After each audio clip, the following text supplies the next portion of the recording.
I would like to welcome you all to our presentation.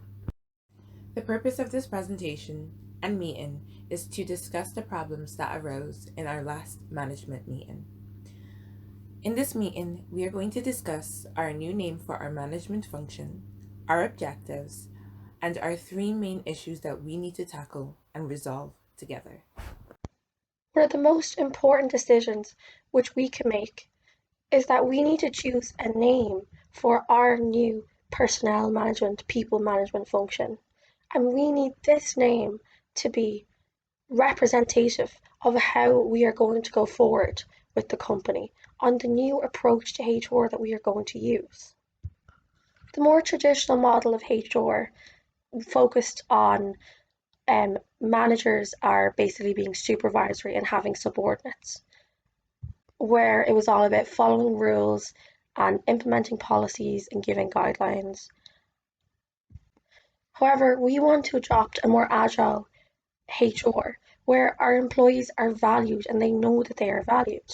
So, for this reason, I think that we should reject the name human resources or human capital or personnel management or even head of people, because I think that these names suggest that our people are disposable resources that we're just going to use, like raw materials. Whereas our people are not something that we are going to just use. Our people are important to us, and we want to focus on our managers as coaches, where they guide our people, and our managers as workers, where they actively participate. For this reason, I think we should choose the name People and Culture. This will show our employees that they are valued as people. And I think that we can all recognize that the culture of a company helps them achieve their goals. If we have a culture which is participative, where employees have their voices, then we are going to get a lot more employee engagement because they feel heard, they feel like they make a difference. So I think People and Culture is the name that we should go with to show our employees how important they are to us and how we recognise that they are a source of competitive advantage. Here at DesignEd, we've been facing internal issues that are causing unrest between employers and employees. Up until now, we've had no real HR structure in place that we have adhered to. The owners and managers have been taking the HR role upon themselves, yet it is clear that it has been ineffective, as we know. But if we keep running things the way that we are, we're going to face problems such as staff turnover or work slowdowns due to the lack of employee satisfaction and motivation. So we need to make a change. Establishing a team of people who are qualified in this field will enable us to basically establish a consistent structure going forward, but also take pressure off the people who have been dealing with these HR issues before. Having a human resource department will enable us to meet the current and future demands for training staff, upskilling staff, and hiring new talent suitable to fill future positions. If we have a plan and a structure in place, we can create a path for future developments by establishing a reservoir of talented employees that will be capable of filling leadership and management roles going forward. Human resource planning can help us align human capital management more closely with our business strategy and overall mission. If we can create a better environment to work in, it will increase our productivity, staff retention, and overall performance as a company. In this section, we're going to take a look at what human resource management is, our purposes, and objectives for our people management function. So, first up is what is human resource management? Human resource management is a term that describes organizational activities regarding recruitment, organizational design, training and development, rewards, direction, motivation, and the controlment of workers, which is an organization's employees. Human resource management takes on many definitions, but in our case, human resource management is about creating employee engagement, promoting a culture of learning, and creating a positive work environment for all our employees. Now take a look at our purpose. Our purpose is to gain competitive advantage by using our people effectively, drawing on our employees' expertise to help meet our defined objectives, managing our employees in a way that both maximizes and rewards all the contributions made by each person for our organization. Our current purpose is to meet our four objectives. These are our staffing objectives, our performance objectives, our change management objectives, and our administration objectives. In this section, we can see a breakdown of our four objectives. Overall, Our objectives are to recruit qualified people with the necessary skills and experiences for our roles, to provide training and support to all members of the company, to create a positive work culture centered around continuous development, and to collect and maintain the data from our employees to facilitate the development process.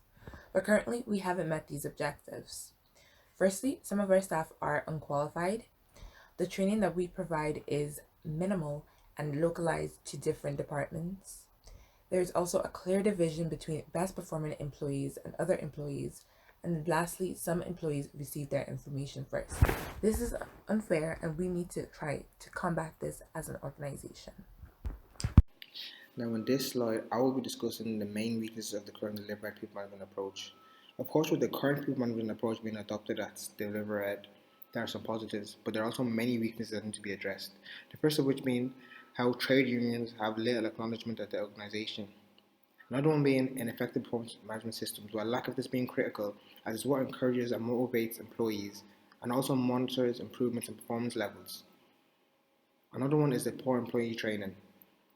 It's evident that there's a lack of adequate training being given to the employees by the line manager. This also hints to a lack of communication, which means that the employees are not given a clear description of what needs to be done. And the final one I'm going to mention is how nepotism is evident at the organization. Now what we can do to improve this is recognize trade unions. Trade unions can be used as an arbitrator that can help solve problems between employees and employers. It also gives the employees a sense of security and helping them know that there's someone there for them when they need them. Another one is employee training.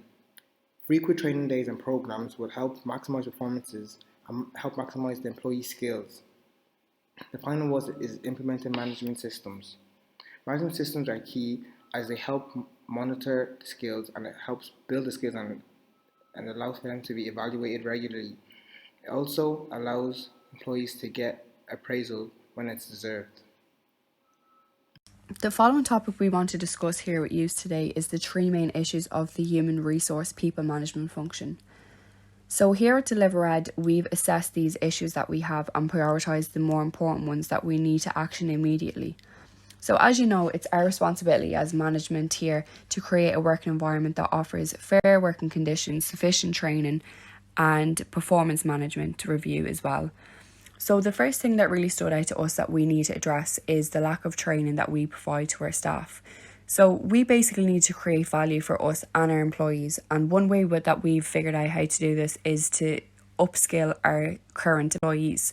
So we need to provide more training and try and get these people up to the level that they need to be working to fulfill their positions.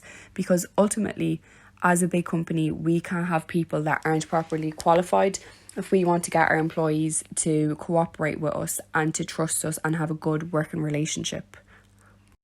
The second main issue that we want to highlight is the absence of a performance management system. So here at DesignEd, we've had managers in the past that have tried to implement their own system in their own division, but ultimately, without the support from management, they weren't effective. We feel that this is essential in our company because it drives our employers to work more efficiently and allows us to guide them in the right directions and be able to fulfill their job position correctly. So by implementing this system, it also enables us to review each employee's performance and our progression in different areas. So by doing this, it means that we can identify the areas that need more training and attention. In the end, this system will create value for employees, which will help increase the morale, and ultimately it will decrease staff turnover for us. So this is a game changer because it benefits both parties, and in the end, it creates a positive employer-employee relationship. Our third main concern is that we must resolve the absence of a pluralistic approach in our HR people management function. It is important that we recognize that people have different values and perspectives. Although this company is a family, we must realize that we have a panel of employees that have different cultural backgrounds, different working experiences, and different mindsets. This approach will encourage our employees to share their ideas and have an input. It allows us to use trade unions, which we believe will be beneficial to the organization. This method means less towards enforcing and more towards persuasion.